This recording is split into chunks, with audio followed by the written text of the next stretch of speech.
Dünyanın en fakir ülkesi Burundi'deyiz. Yapılan verilere göre son yıllarda, özellikle son yıllarda dünyanın en fakir ülkesinin ilk sırasında yer alan Burundi'ye geldik ve Uluslararası Yardım Kuruluşu İHO-EBRAR International Help Organization kısa adı, Uluslararası Yardım Kuruluşu olan İHO-EBRAR'ın çalışmaları kapsamında mübarek Ramazan ayının son 15 gününde burada canhıraş bir şekilde her gün İHO-EBRAR'ın bir etkinliğine imza atıyoruz. Bugün de inşallah Teala eski başkent Bujumbura'ya 25 kilometre uzaklıkta bulunan Gatumba'ya geldik. Birazdan onlarca kurban keseceğiz ve belirlenen mağdur, fakir aileler var. O aileler bizleri bekliyor. İHO-EBRAR adına inşallah o ailelere gidip bu etleri dağıtacağız. İnşallah Teala hanelerine misafir olacağız. Gerekirse evlerine gireceğiz ve sofralarına inşallah Teala bereket katacağız bu mübarek Ramazan ayında. Ama bu yeterli mi derseniz bu kesinlikle yeterli değil.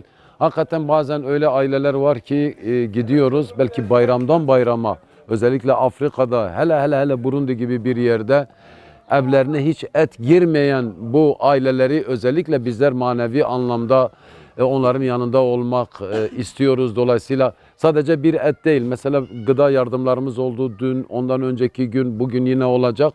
O gıda paketlerinin en azından kendilerini bir ay, 1,5 ay, hatta öylesine muhtesip davranıyorlar ki yani öylesine idareli, öylesine bir şeyi kullanırken yani ince eleyip sık dokuyorlar ki belki bizim ülkede, Türkiye'de bir hafta 10 günde tükettiğimiz bir gıda kolisini, bir gıda malzemesini onlar 1,5-2 ay rahatlıkla kendilerine idare edecek şekilde hayatlarını idame ettiriyorlar. Dolayısıyla böylesine muhtesit bu ailelere bizler belki bir et dağıtmakla yani sadece sofralarına bir kez olsun bir bereket katıyoruz ama vekale doğrultusunda Mehmet kardeşimizin 1. ve 2. ada kurbanını Afrika Burundi'de kesiyoruz.